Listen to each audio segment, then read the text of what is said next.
بسم اللہ الرحمن الرحیم۔ السلام علیکم۔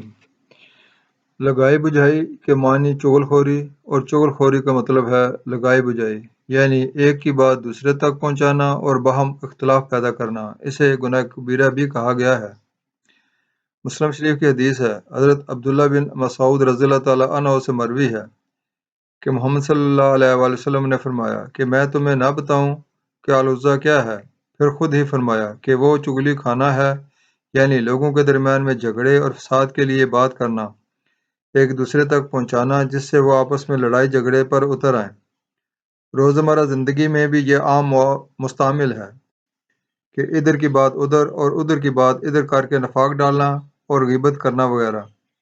اسلامی تعلیمات کے مطابق دوسرے گناہوں کے علاوہ غیبت اور چغل خوری بھی ایک بڑے گناہوں میں شمار ہوتی ہے، یعنی ایک انسان کا دوسرے انسان یا شخص کے پیٹھ پیچھے تذکرہ ایسے الفاظ میں کرنا جس کو وہ ناپسند کرتا ہو، خواہ برائی کا ذکر اس کے بدن سے متعلق ہو، نسب سے ہو، اوصاف سے ہو، قول و فعل سے ہو، یا دین و دنیاوی معاملات سے تعلق رکھتا ہو، یا گھریلو زندگی سے متعلق ہو، غیبت کہتے ہیں۔ مسلم شریف میں حضرت ابو ہریرہ رضی اللہ تعالیٰ عنہ سے مروی ہے، جس کا مفہوم کچھ یوں ہے کہ اپنے بھائی کے بارے میں ایسی بات کہنا جو اسے ناپسند ہو، مگر وہ بات اس میں ہو تو اسے غیبت کہتے ہیں، اور اگر وہ بات اس میں نہیں ہے جو تم کہہ رہے ہو تو یقیناً تم نے اس پر بہتان لگایا۔ البتہ غیبت ہر حال میں حرام ہے، خواہ کسی بھی وجہ سے ہو، غصے کی وجہ سے ہو، ساتھیوں کا دل جیتنے کے لیے ہو، حسد یا مذاق کے طور پہ، یا وقت گزاری کے لیے ہو۔ اسلام نے سختی سے منع فرمایا ہے۔ بخاری و مسلم شریف کی حدیث ہے جو حضرت عبداللہ بن عباس رضی اللہ تعالیٰ عنہ سے مروی ہے، جس کا مفہوم کچھ یوں ہے۔ ایک دفعہ آپ صلی اللہ علیہ وآلہ وسلم قبرستان کے پاس سے گزرے تو دو اشخاص کو اس وجہ سے عذاب ہو رہا تھا کہ ایک تو چغل خوری کرتا تھا اور دوسرا اپنے پیشاب سے بچنے کا اہتمام نہیں کرتا تھا۔ غیبت ایک ایسا گناہ ہے جس سے دین و دنیا کا بھی نقصان ہوتا ہے، نیکیوں میں کمی ہوتی ہے، اور دوسروں کی نظروں سے بھی بندہ گر جاتا ہے۔ یہ ایسا گناہ ہے جب تک جس کے بارے میں غیبت کی ہو وہ معاف نہ کرے، یہ گناہ معاف نہیں ہوتا، کیونکہ یہ ایک ایسی معاشرتی برائی ہے جو ایک دوسرے کے دلوں میں کینہ و دشمنی کے جراثیم پیدا کرتی ہے، پیار و محبت اور احترام ختم کر دیتی ہے، لوگ ایک دوسرے سے حقارت کی نظر سے دیکھتے ہیں۔ اس آیہ کریمہ کے مختلف مفسرین نے مختلف تراجم اور تفاسیر بیان کی ہیں۔ مثلا تفسیر کمالین شرح اردو تفسیر جلالین میں کچھ اس طرح سے ہے، اور اس کے ساتھ اس کی جورو یعنی بیوی بھی لگائی بجائی کرنے والی۔ مولانا ابو العلا مودودی صاحب نے بھی یہی ترجمہ کیا ہے۔ آسن البیان میں کچھ یوں ہے، اور اس کی بیوی بھی جائے گی جو لکڑیاں ڈھونڈنے والی ہے۔ محمد جونا گڑھی صاحب نے بھی یہی ترجمہ کیا ہے۔ ابن کثیر میں کچھ اس طرح سے ہے، یعنی جہنم میں یہ اپنے خاوند کی آگ پر لکڑیاں لا لا کر ڈالے گی تاکہ مزید آگ بڑھے۔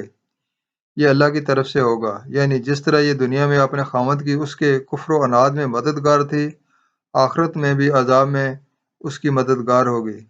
فتح الباری میں ہے کہ یہ اس کی چغل خوری کی طرف اشارہ ہے۔ یہ کفار قریش کے پاس جا کر نبی اکرم صلی اللہ علیہ وسلم کی غیبت کرتی اور انہیں آپ صلی اللہ علیہ وآلہ وسلم کی عداوت پر اکساتی۔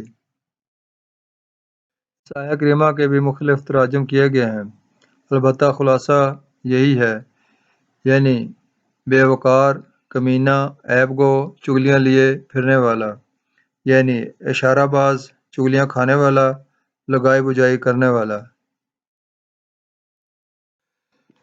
اس آیہ کریمہ میں اللہ تعالیٰ مسلمانوں کو تاکید فرما رہے ہیں کہ آپس میں گفتگو کرتے وقت زبان کو احتیاط سے استعمال کریں، اچھے کلمات بولیں۔